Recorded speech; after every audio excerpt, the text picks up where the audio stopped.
Good morning students, how are you all. आज हम पढ़ेंगे अस्थमा। अस्थमा फेफड़ों का या लंग्स का एक डिजीज़ है जिसमें एयरवे में रुकावट आती है। ये रुकावट जो ब्रोंकियल मसल्स है उनमें म्यूकोजा का इन्फ्लामेशन हो जाता है या ब्रोंकियल ट्री में बहुत ज़्यादा सिक्रीशंस हो तो ये कंडीशन हो सकती है। अब आप बोलोगे ये ब्रोंकियल ट्री क्या है। ये लंग्स में जो हमारा एयरवे है उसको हम बोलते हैं ब्रोंकियल ट्री। इसके काजेस क्या क्या है। पहला है एयरवे इन्फेक्शन जिसमें कॉमन कोल्ड, निमोनिया या साइनस इन्फेक्शन आता है। उसके बाद है नंबर 2 पे एलर्जी। बच्चों को किसी भी इंसेक्टिसाइड्स, कॉकरोच, पोलन से हो इनसे दूर रखने के लिए, क्योंकि उससे अस्थमेटिक अटैक हो सकता है। ठीक है। नंबर 3 पे है irritants such as air pollution या कुछ केमिकल्स होते हैं, बहुत ज़्यादा ठंडी हवा जैसे एसी की कोई मतलब कोई स्मेल स्पेशल या धुआं, स्मोकिंग जिसको हम कहते हैं। 4th है एक्सरसाइज। कई बार कुछ एक्सरसाइज भी एकदम से खांसी, गिरगिराहट या टाइट चेस्ट जिसको हम बोलते हैं माइल्ड अस्थमा, इसको ठीक कर सकता है। ठीक है। 5th नंबर पे है साइकोलॉजिकल स्ट्रेस। कई बार ये भी बच्चे को अस्थमेटिक अटैक कर सकते हैं, इसलिए जो बच्चे का एंजाइटी लेवल है उस पर भी हमें नज़र रखनी चाहिए। अब इसके साइनस सिम्टम्स क्या हैं।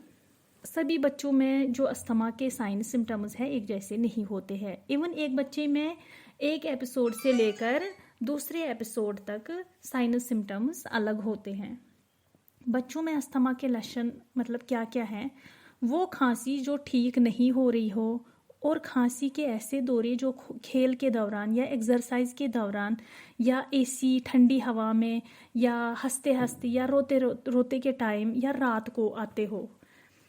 कई बार खेलने के दौरान बच्चे में एनर्जी कम दिखती है या कोई एक्टिविटी करता है बच्चा तो उस वक्त वो बीच में रुकता है सांस लेने के लिए, क्योंकि इसका मतलब इसको अस्थमा हो सकता है। खांसी या सांस लेने के कारण नींद नहीं आए तो भी अस्थमा हो सकता है। बहुत तेज़ी से सांस लेना या सीने में जकड़न या दर्द हो, अंदर या बाहर सांस लेने टाइम सीटी बजती हो, जैसे कि आवाज़ आती हो जब अंदर सांस ले या बाहर सांस छोड़े। ठीक है। चेस्ट की जो मसल्स हैं उनमें मतलब खिंचाव हो, चेस्ट टाइट हो, नेक टाइट हो या खेलने में मतलब जैसे कि खाने में परेशानी हो, क्योंकि बच्चे को जब हम खिलाते हैं उसको खांसी आती है, वो खांसता रहता है, इसलिए वो खाना खाने के लिए परेशान कर देता है। तो ये सारे लक्षण किसके हैं, अस्थमा के। इसके डायग्नोस्टिक इन्वेस्टिगेशंस क्या क्या है। फिजिकल एग्जामिनेशन है, जैसे ऑस्कल्टेशन ऑफ चेस्ट, जो भी मतलब पीरियडिशन होगा उससे उसको आइडिया हो जाता है, क्योंकि इसकी जो स्पेशल साउंड आ रही है उसको पता चल जाएगा। ठीक है। दूसरा है कंप्लीट ब्लड काउंट CBC। तीसरा है नेजल स्वैब्स कल्चर, ताकि हमें पता चले कि बैक्टीरियल इन्फेक्शन का पता लगाया जा सकता है कि कौन सा बैक्टीरिया इन्वॉल्व है। Pulmonary function test, ABG analysis, chest x ray.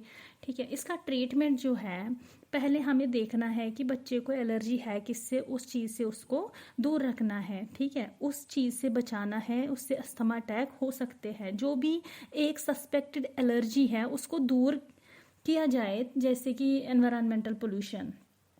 Asthma के जो मेडिसिन हैं वो 2 तरीके के होते हैं, एक है शॉर्ट टर्म, एक वो जो लंबे समय तक चलते हैं।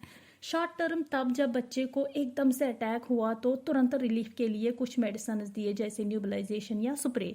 और लंबे समय तक जो चलते हैं वो मेडिसिन जो बच्चे को हर दिन में लेना पड़ता है। ठीक है। Thank you.